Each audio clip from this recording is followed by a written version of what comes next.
Queremos dar la bienvenida a todos aquellos que están mirando a través de Facebook. Estamos en el auditorio de la Iglesia Cristiana de las Américas, aquí en la Juan Pío Montúfar y Avenida de las Américas. Nuestras celebraciones semana a semana están listas para que cada persona que quiera aprender de la palabra de Dios en vivo y en directo, pues pueda hacerlo así. Tenemos celebraciones 8 de la mañana y 11 de la mañana. Hoy tenemos una palabra acorde a la fecha. Estamos lo que el mundo cristiano llama Domingo de Ramos. Entonces, la cristiandad le ha puesto este nombre, pero la Biblia menciona este acontecimiento como la entrada triunfal de Jesucristo a Jerusalén. La prédica de esta mañana tiene este título, la entrada triunfal de Cristo. Y quiero que vaya conmigo a la escritura en Mateo capítulo 21. Vamos a leer los 11 primeros versículos. La palabra del Señor dice: cuando se acercaron a Jerusalén y vinieron a Betfagé, al monte de los olivos, Jesús envió 2 discípulos diciéndoles: id a la aldea que está enfrente de vosotros y luego hallaréis una asna atada y un pollino con ella. Desatadla y traédmelos. Y si alguien os dijere algo, decid: el Señor los necesita, y luego los enviará. Todo esto aconteció para que se cumpliese lo dicho por el profeta cuando dijo: decid a la hija de Sión: he aquí, tu rey viene a ti, manso y sentado sobre un asna, sobre un pollino, hijo de animal de carga. Y los discípulos fueron e hicieron como Jesús les mandó, y trajeron el asna y el pollino, y pusieron sobre ellos sus mantos, y él se sentó encima. Y la multitud, que era muy numerosa, tendía sus mantos en el camino, y otros cortaban ramas de los árboles y las tendían en el camino. Y la gente que iba delante y la que iba detrás aclamaba diciendo: Hosana al Hijo de David, bendito el que viene en nombre del Señor, Hosana en las alturas. Cuando entró en Jerusalén, toda la ciudad se conmovió, diciendo: ¿quién es este? Y la gente decía: este es Jesús, el profeta de Nazaret de Galilea. Esta profecía que hace referencia a Mateo está escrita en el libro de Zacarías, capítulo 9 y versículo 9 también. Es una promesa hecha al pueblo de Israel de la llegada del rey a Jerusalén, del Mesías. Pero esta profecía, aunque tenía la expectativa del pueblo de Israel, sin embargo, fue en ese momento y hoy también incomprendida, porque no se entendía bien de qué está sucediendo, de qué tipo de cumplimiento se estaba dando. Los judíos querían o tenían la expectación en su mente, por lo menos en su mente, no sé en su corazón, de que este Mesías era un libertador. Era aquel que venía a libertar al pueblo de Israel de esta esclavitud del Imperio Romano. Roma había establecido en Palestina, en esta región de Israel, como una provincia, pero una provincia que estaba al mando del Imperio Romano. El gobierno israelita no existía, aunque les daban algunas facilidades en el ámbito religioso. Sin embargo, la mayoría de las funciones del Estado israelí no estaban funcionando. Entonces ellos estaban siendo esclavizados. Esperaban que fuera alguien que combatiría a este imperio romano, que se enfrentara y restaurara la nacionalidad perdida del pueblo de Israel. Esperaban que fuera un grandioso libertador, ¿sí? Una persona que los saque de esa esclavitud. Habían visto las obras sin igual que Cristo había hecho. No mucho tiempo atrás, semanas nomás, el Señor Jesucristo había mostrado a sus discípulos y a mucha gente diversas sanidades, diversos eventos especiales, como por ejemplo la alimentación a miles de personas. Y unos días nomás antes había resucitado a un hombre, a este Lázaro, que la Escritura dice era amigo del Señor Jesús. Entonces estaba fresquecito los milagros que el Señor había hecho. Ahora, en la mente de los judíos, del pueblo judío, había entonces la esperanza de que por fin ellos podían ser un pueblo libre y soberano. El asunto era de guerra, de pelea, de reconquistar tanto su territorio como las funciones que tenía el pueblo de Israel con el gobierno. Entonces, era una restauración política, territorial. No tenían pero una sola idea de lo que podía estar ocurriendo en el interior del ser humano. Ni una idea. Tal es así que cuando el Señor entra triunfalmente ya en la ciudad, mientras algunos discípulos están diciendo, sana al Hijo de David, bendito el que viene en el nombre del Señor, algunos fariseos, dice otro de los pasajes en otro evangelio, le dijo al Señor, repréndelos. Mira, ¿qué están diciendo? Están hablando cosas incorrectas, repréndele, Señor. Y el Señor que dijo, si yo reprendiere a ellos y callara sus bocas, las piedras hablarían y hasta gritarían. Tremendo, ¿no? Ahora, este es un acontecimiento súper importante, súper interesante, y hay algunos actores aquí muy, muy interesantes. Uno de ellos es el burro. Papel estelar en esta obra es del burro. Y burro jovencito, como diríamos acá en Cuenca, guauito. ¿Sí? Un burrito pollino, nadie lo había montado. Y la mamá, la asna del pollino, ¿no? Entonces, importantes. Obviamente el rey, Cristo Jesús, montado sobre este pollino. Pero había una persona muy interesante que muchas veces nosotros no hacemos el esfuerzo de atravesar o mirar su mente, su corazón tal vez para aprender algo para nosotros. Este hombre a quien el Señor, los discípulos dicen, vayan, va a haber un burrito con su mamá. Si alguien les pregunta, ustedes digan que yo lo necesito y él les dejará, dice, ir. ¿Sí o no? Así dice la Escritura. Este es un caballero, dueño de este asno, que dio lo que tenía, que no puso objeción para entregarse a los dos discípulos para que llevaran a este rey. Quizás la primera persona en todo este acontecimiento que entendió cuál es el asunto de esta entrada de Cristo a Jerusalén.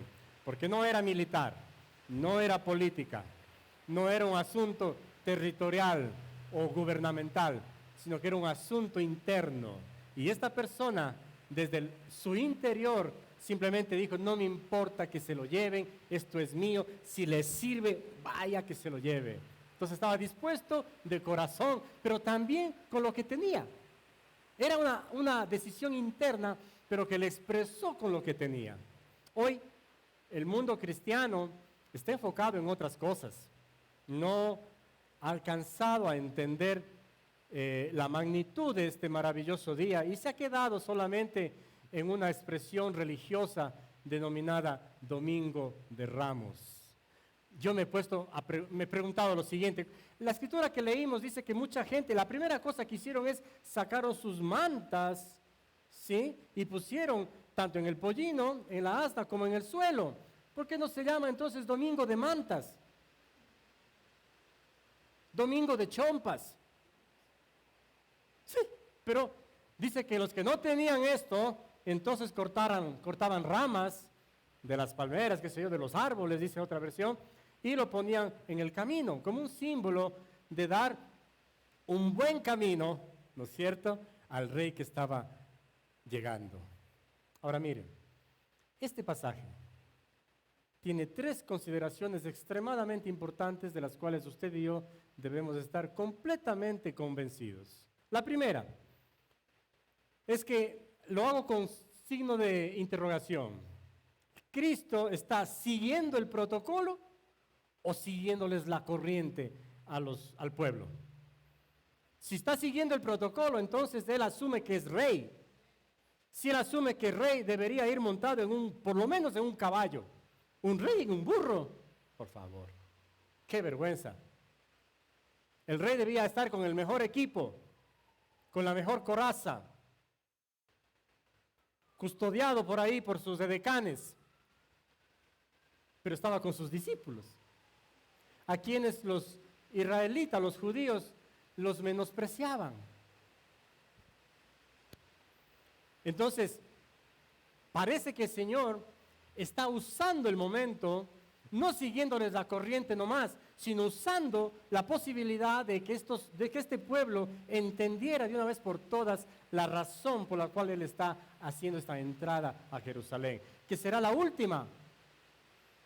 Este es el tiempo de Pascua, un poco antes del inicio de la Pascua es que está el Señor entrando a Jerusalén. Tendrá un tiempo religioso, de esos tiempos que los judíos tienen una vez al año y que es muy importante hasta la vez para ellos. El Pesaj.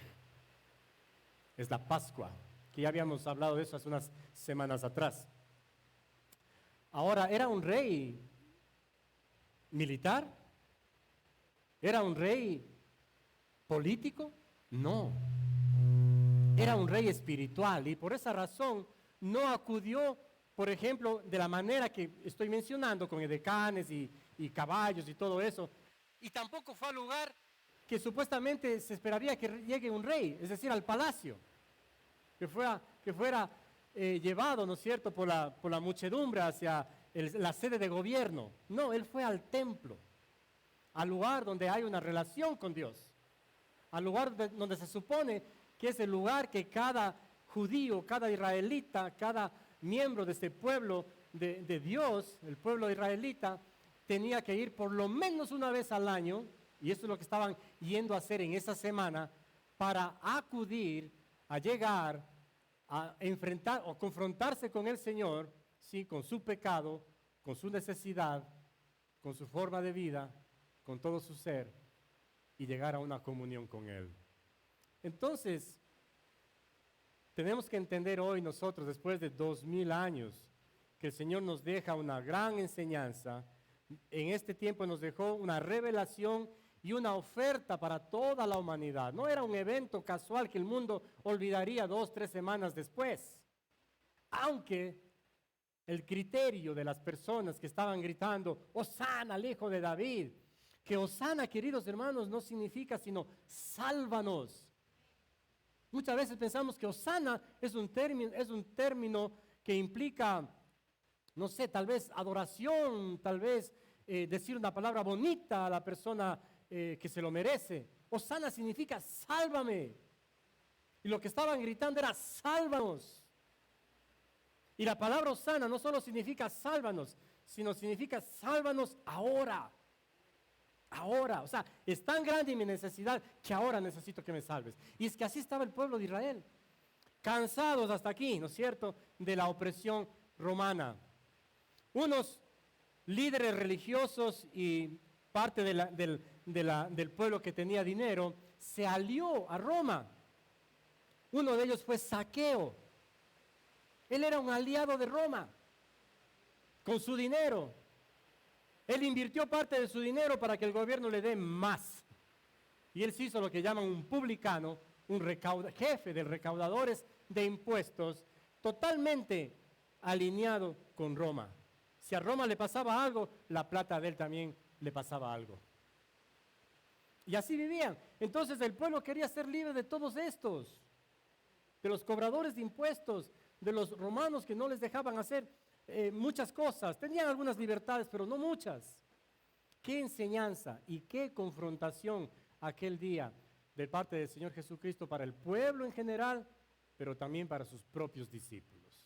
Número 2, tenemos que entender que la palabra de Cristo había sido suficiente para que las cosas cambiaran. Él podría haber dicho con su autoridad, con su poder, mire, días antes se paró frente a la tumba de Lázaro y le gritó, Lázaro, a ti te digo, sal fuera, levántate. Pero la gente dice, se está loco, él está muerto, apesta. Son algunos días que está en la tumba. Este ya apesta, ¿qué le pasa? Y la palabra del Señor fue tan tajante y tenía tanta autoridad que Lázaro se vio ahí de pie y le dio instrucciones del Señor a sus discípulos, a los que estaban cerca, a la familia, quítenle esas vendas, Él está vivo. Y cuando sacaron eso, fueron a comer, a disfrutar. Me imagino que en la comida el Señor estaba diciendo a Lázaro, ¿qué tal? Cuéntame la experiencia de estar muerto unos días. ¿Qué Cuéntame esa experiencia. ¿Qué te parece? ¿Qué experimentaste? ¿Qué viviste? Tal vez el Señor le dijo, mira, esa condición no hubiese sido buena, pero había un plan para tu vida. Si Dios quería darte la oportunidad para ti, para tu familia, etc. Todo esto es suficiente para nosotros darnos cuenta de que una sola palabra del Señor habría bastado para decirle a Pilatos, quédate ahí, enmudece, desaparece.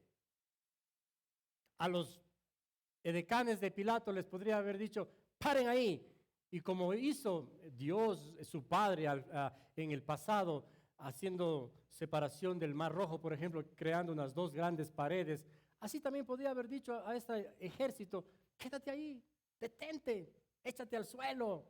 Y él podría haber entrado tranquilo así, tranquilo, este es mi reino, esta es mi ciudad, yo soy el dueño. Él podía haberlo hecho. ¿Por qué no lo hizo? Él podía haber dicho, ¿qué les pasa? Yo en un burro, tráiganme el mejor caballo, uno blanco, grande. Pero no, lo hizo dando cumplimiento a la profecía de Zacarías 9:9. Hoy en día, esta profecía, si usted indaga un poco, también está siendo cuestionada. El pueblo judío, el pueblo israelí hoy en día, si usted le confronta acerca de la llegada del Mesías y dando cumplimiento en esta ocasión de la entrada triunfal, ellos van a decir, si cumplió Zacarías 9:9 diciendo, regocíjate Israel, hija de Sión, el rey viene montado sobre un hijo de una asna. El versículo 8 también dice algo. Y ellos dicen, ¿por qué no entonces? Y vamos a leer este versículo 8 de Zacarías, por favor, vaya conmigo. Zacarías es el penúltimo libro del Antiguo Testamento.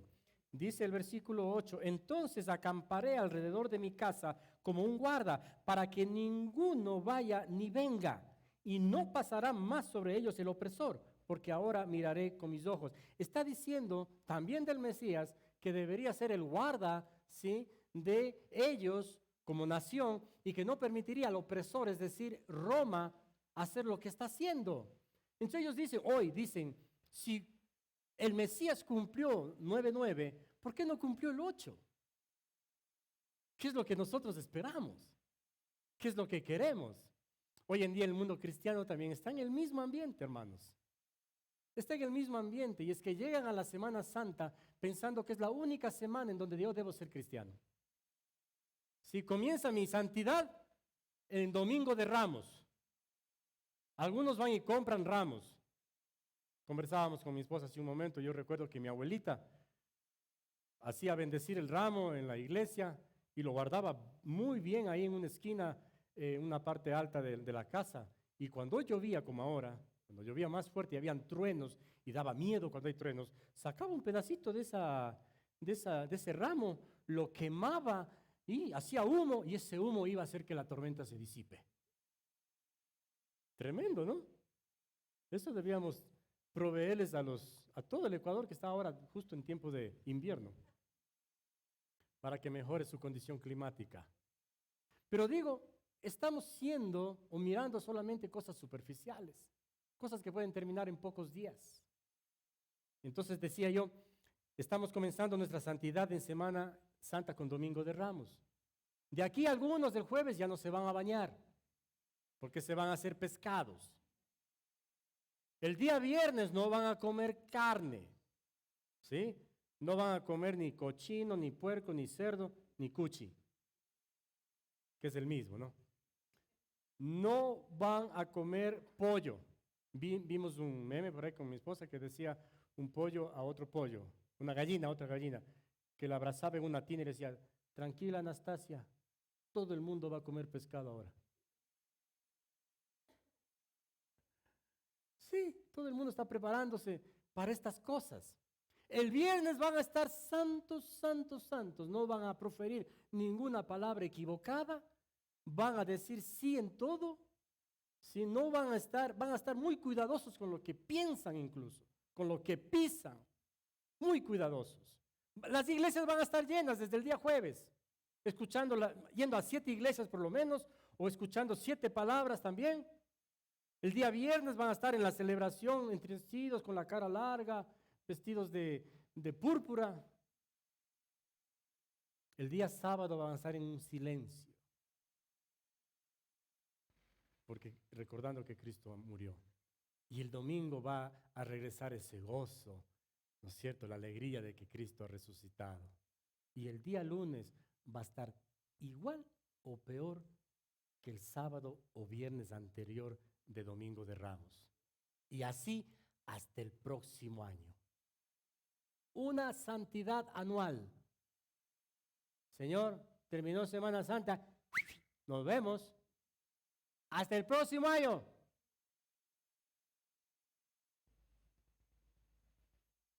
El poder de Dios fue evidenciado en los milagros que el Señor hizo. Y lo que Él podía haber hecho este día entrando a Jerusalén, podía haber sido algo muy grande. Por supuesto, Él tiene la autoridad. Pero lo que el Señor hizo más bien es enseñar a este grupo de personas que eran sus discípulos. Y lo que la Escritura dice era la multitud tan grande. Algunos eruditos piensan que 2,000-3,000 personas fácilmente estarían en este acontecimiento de la entrada a Jerusalén del Señor Jesucristo. Bajito, 2,000-3,000 personas. Todos estaban ahí. Pero el Señor quiso enseñar que hay una misión que viene a cumplir de parte de su Padre, pero que no es un asunto de llegar e instaurar territorialmente una conquista o una reconquista de un territorio. El Señor está hablando de un pedacito tan pequeño que está aquí en el corazón del ser humano. Es el lugar donde Él quiere conquistar. Es el lugar a donde el Señor quiere ir triunfalmente. Es donde Él quiere posicionarse en el corazón del ser humano. No hay otro lugar que le interese al Señor. No hay otro. Y es que está demostrado porque Él podía gobernar el mundo, no solo Israel. Él podía haberse puesto en evidencia, ¿no es cierto? Y hoy en día con la tecnología se puede mostrar a nivel mundial lo que está sucediendo en cualquier parte del mundo. Esto con truenos también. Con todos los efectos especiales. Podría mostrar su poder, su autoridad. Pero el Señor dice, Mateo, ¿cierto? Dice, cada persona, Joana, cada persona, Igle, a cada persona. Es como diciendo el Señor, es en tu corazón que quiero ser rey. Es en tu interior que deseo reinar. Alguna vez le preguntaron al Señor ¿cómo es el reino de los cielos? ¿Dónde está? ¿Cuándo viene? ¿Cuándo será instaurado? ¿Recuperarás tú el orden de la nación judía? ¿Cómo va a ser? Cuéntanos, Señor. Y el Señor les contesta, el reino de los cielos ya ha venido, les cuento. ¿Y saben qué? Es como un secreto a voces. Está entre ustedes. Está en usted. Está en su interior. Entonces no pregunte lo que está pasando afuera, porque ¿sabe qué? La gente hoy en día espera cosas similares a esta. En esa época la algarabía, el griterío, una cuestión política, diciendo, este es el Cristo, sí, este es el Mesías, nos va a salvar. Hoy en día la gente dice, uy, allá en su iglesia dicen que hay un avivamiento tremendo. Yo voy a ir a esta iglesia porque el pastor está hablando de esta manera, porque el predicador fulano de tal vino, porque el profeta, el apóstol, el querubín. No sé. Porque hay títulos ahora, ¿no? Pastor, profeta, apóstol. Yo soy querubín.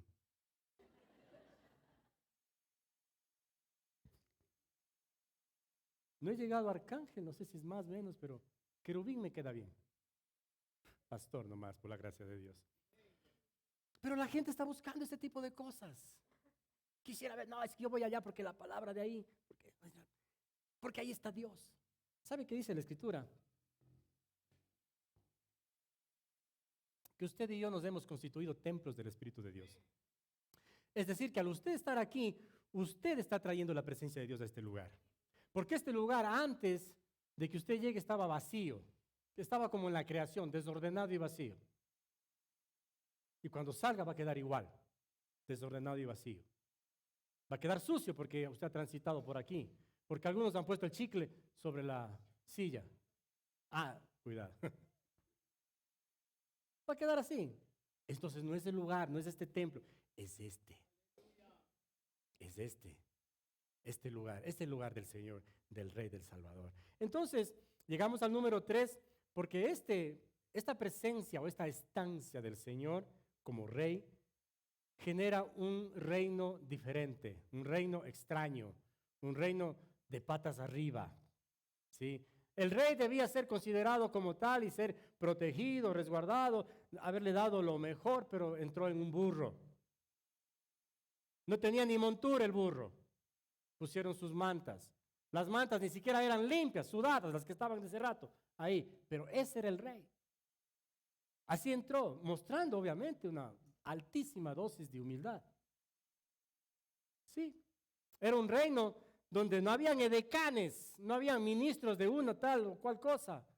Sus ministros eran los discípulos. El rango más alto de este reino era el discípulo. Por eso es importante estar en el discipulado. Nosotros tenemos espacio de discipulado todos los domingos a las 10 de la mañana. Los lunes también a las 7 de la noche. Los miércoles también. Es importante, ¿por qué? Porque los discípulos son los primeros. El rango más alto del reino de los cielos es el discípulo, es estar en el discipulado. Hoy estamos haciendo discipulado aquí también, aprendiendo juntos. Es un reino extraño, ¿sí? Era una naturaleza contra la corriente, era una majestuosidad que más bien se notaba en la humildad, en lo pequeño que podía ser demostrado tanto de parte del mismo rey, cuanto no en los discípulos o en los miembros de este reino, ¿sí? Este reino de Cristo es totalmente diferente al que se hubiera visto y al que hubieran esperado este pueblo israelita, ¿no? En primer lugar, como dije, los distinguidos aquí son los discípulos, ¿no es cierto? Nuestro Señor tenía un grupo cercano de 12 personas. No sé si de ahí vienen los ministros. La palabra ministro significa servidor. Eso significa servidor, ministro, ¿no? Entonces no tenía ministro, no tenía decanes, cuidadores, guardias, nada. Tenía 12 personas a quienes compartió los secretos más íntimos del Evangelio. Eso es lo que él tenía, pero ellos estaban entonces en este rango grande, ¿no? Entonces, si usted quiere tener alto rango en este reino, sea un verdadero discípulo. El burrito que el Señor, en el cual él entró, debía haber sido más bien un caballo, un buen caballo, por lo menos en la época, ¿no? Hoy en día debía haber sido, no sé, no sé si tengo que decir esto, creo que no voy a decir. Un carro por lo menos fino, ¿no? Los presidentes no llegan pues de un Suzuki Forza, Mercedes, un Volvo, ¿cómo es? BMW, un carrazo de esos, un carro con un cristal ahí protegido para que no le den balazos, no sé. Rolls Royce, ¿sí? Así debía ser. Considerado ahora debía ser, pero entró en una moto o en bicicleta. ¿Cómo un rey puede ser así? Ese es un reino de patas arriba. Sí, es un reinado. Es que el reinado no es externo, no es aquí, no es territorial, no es político. El reinado es en el corazón. Y sabe que es la parte más difícil de entrar. La voluntad del ser humano es la parte más difícil en donde Dios puede entrar. Muchos dicen, en la voluntad del hombre, ni siquiera Dios. Porque Dios, muchos dicen también, es un caballero, ¿no? Para entrar solicita permiso en realidad. Pero hace una invitación más que solicitar permiso. Y esto es lo que estaba haciendo el Señor. Siendo ovacionado por tanta gente, estaba dándoles la oportunidad para que abran su corazón y que Él podía instaurar un reino personal en cada uno. Él no está apartado de ellos, no reclama ser superior a nadie, no reclama que le rindan honores, no reclama que le traigan ofrendas, no reclama que le traigan impuestos, no reclama nada. El Señor no quiere su dinero, sus posesiones, Él quiere su corazón. Es lo que necesita, lo que anhela. Pero se nota en este hombre que dio su asno que él no estaba solo dispuesto a dar de corazón, sino un poquito más allá todavía a dar lo que tenía. lo mejor que tenía. Un asnito en esas condiciones era cuidado, protegido, no había montado nadie, entonces estaba haciendo quizá, o le estaba reservando para algo especial. Y carambas que fue especial la situación en la que se encontró el burro. Yo creo que el burro, si tenía un poco de pensamiento, estaba diciendo, soy importante. El mundo va a hablar de mí por generaciones. ¿Sí? El burro es burro, no sabe. No sabe lo que estaba diciendo, ¿no? Pero hermanos, ¿consideran ustedes algo tal vez disparatado, fanático o algo así, el pensar que Cristo vino para llegar espiritualmente a nosotros e instaurar un reino en nosotros? ¿Cree que es algo que no se puede cumplir? ¿Cree que es algo que hay que tomarlo como religiosidad nomás y no como un asunto relacional? Ese es ese es el problema justamente del ser humano, del creyente todavía. Como digo, el creyente se considera creyente tal vez 1 o 2 semanas en el año. Esta semana y en Navidad. Tal vez. No estoy generalizando, no estoy diciendo que todos ustedes sean así, por si acaso, ni allá en los que están escuchando a través de Facebook. Sin embargo, ponemos énfasis como creyentes a esta semana como que fuera la única. Como que es la semana de demostrar quién soy. Como que ahora es cuando tengo que estar muy consciente de que soy cristiano y cuando en realidad es todo el tiempo. Es todo el año, en todo momento, en toda situación, en toda necesidad, en toda angustia, también en toda abundancia, también en todo, en todo. Por eso, amados hermanos, cuando Cristo entra, entra triunfante, triunfante. Pregunto, amado hermano, ¿cómo está su corazón? ¿Y cómo quisiera usted que Cristo triunfe en su corazón? ¿Qué área en su vida quisiera usted que sea tomada por este libertador, por este Señor, por este Rey? ¿Hay la suficiente humildad en su corazón para decirle, Señor, toma esta área de mi vida, toma mi corazón que está así? Cuando el Señor entra triunfantemente en Jerusalén y pasa todo este trayecto, no sé, unos kilómetros desde la aldea cercana hasta llegar, no fue al palacio, fue directamente al templo. Y cuando llega al templo, ¿sabe lo que hace? Mira el desorden que hay en el templo, cómo han transformado este lugar que es de Dios en un lugar que se parecía más a un mercado. Y coge a los vendedores y compradores que estaban ahí y los echa afuera. Dice, salgan de este templo. Este es un lugar de oración. Esta es la casa de mi Padre. Ahora mire, el Señor llega a su corazón, que es el templo de Él. Y Él llega a hacer exactamente lo mismo. Porque hay condiciones, pensamientos, pecados, actitudes en su vida que deben ser expulsadas. El único que puede hacerlo es el Señor. Es el Rey de Reyes, es su libertador. Hay cosas que pueden quedarse ahí porque usted no se lo permite al Señor. Por eso es importante recordar este tiempo de que el Señor no vino solamente para que nosotros con una rama la aventemos así y le digamos, bienvenido, hey, bienvenido. Es tiempo de botar eso, más bien tomar algo espiritual y decirle al Señor, bienvenido, bienvenido a mi corazón.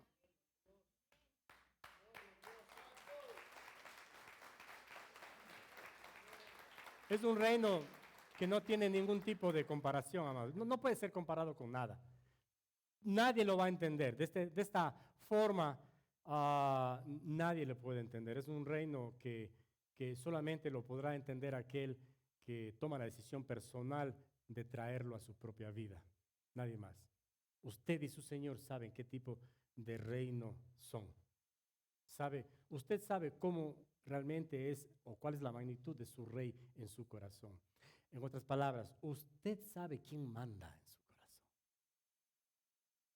Si manda el rey o manda el súbdito.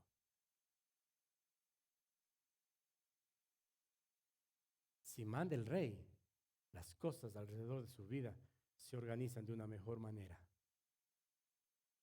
Si manda usted, las cosas en su vida pueden estar completamente desorganizadas y hasta convertirse en un perfecto desbarajuste.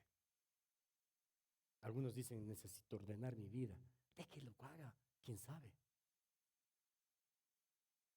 Y algunos dicen todavía más, necesito pensar, pastor. Deme unos días, pastor, para pensar y luego hablamos, luego conversamos, porque necesito ordenar mis pensamientos. Déjalo que haga Dios.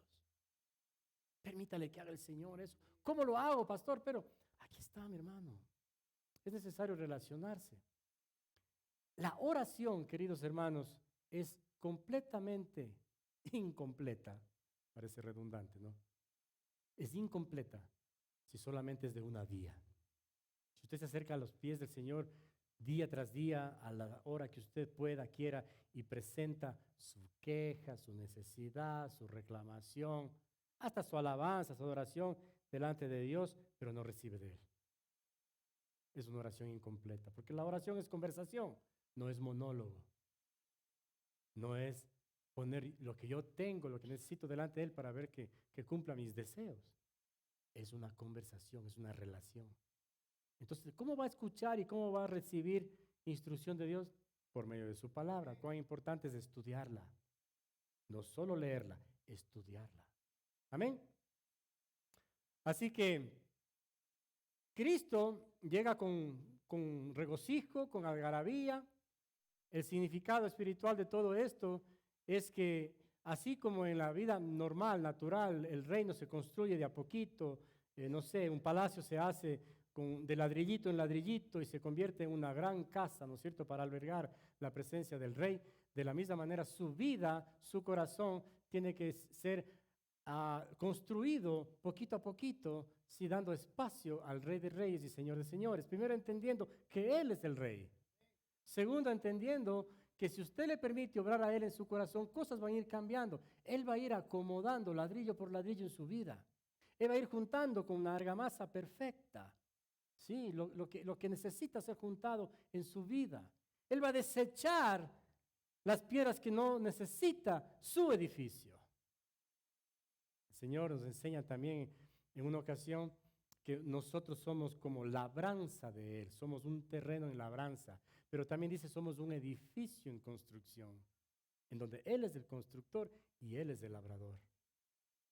Y esto es lo que vino a mostrar el Señor este día. A Él no le interesó pasar a la historia, ¿sí? Como el personaje que capturó una procesión de 3,000 personas. Lo mismo lo hizo Lucio. Que dicho sea de paso, con Lucio estábamos mejor.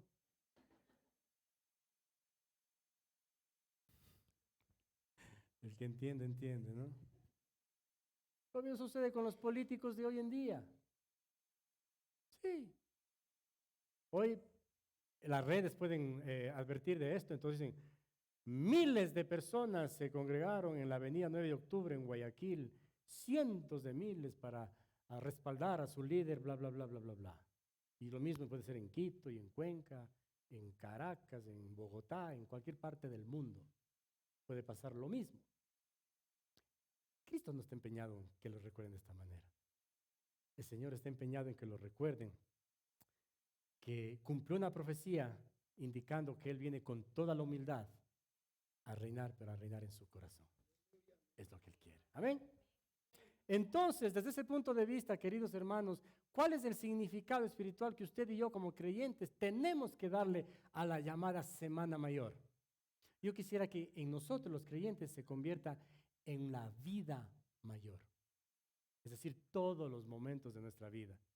Que todo el tiempo tengamos esa necesidad espiritual de este Rey, de este Señor. ¿Sabe por qué? Él entró unos días antes para entregar, no solamente llevó su cuerpo hasta el templo y ovacionado por la gente, porque la misma gente que en ese momento gritaba, Hosana, al Hijo de David, sálvanos ahora, tú tienes la capacidad, resucitaste a Lázaro, lo puedes hacer, le puedes mandar a Pilato a que se vaya de aquí y salga y restaurar el reino de Israel. Esos mismos que gritaban, convencidos que él podía hacerle, mas luego le estaban diciendo mentiroso, crucifíquenle, crucifíquenle, crucifíquenle.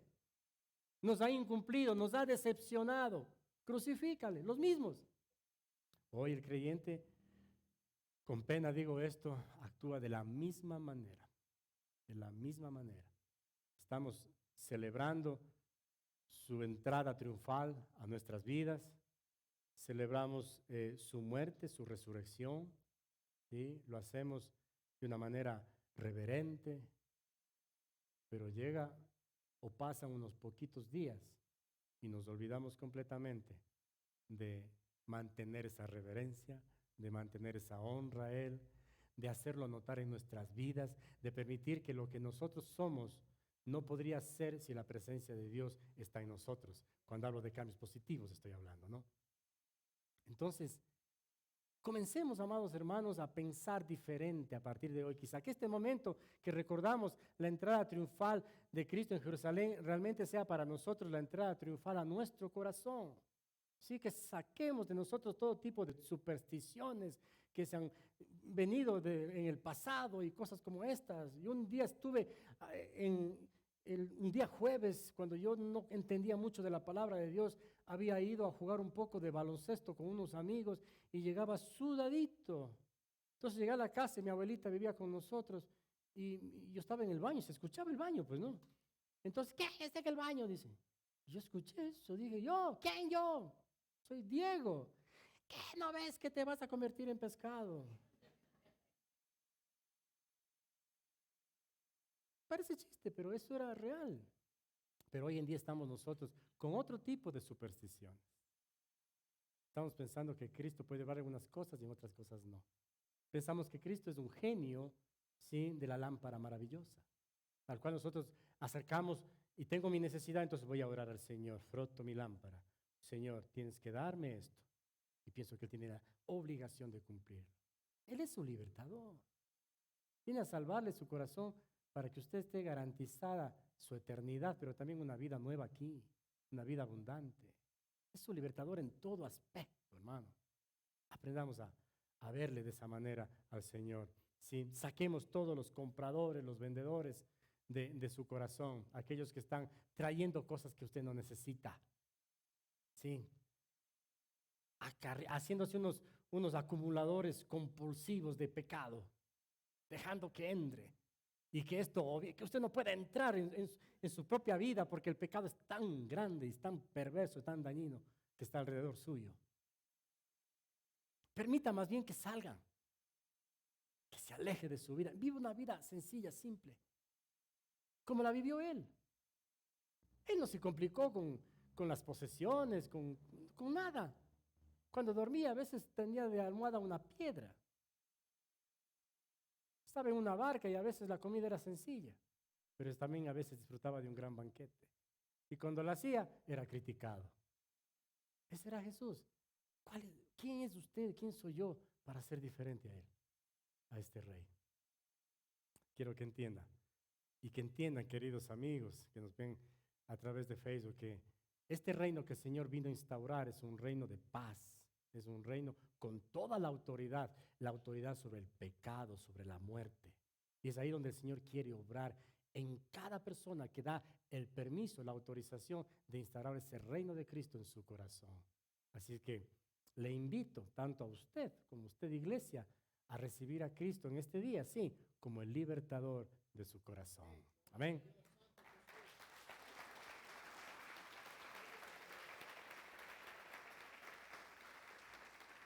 Pónganse de pie, queridos hermanos.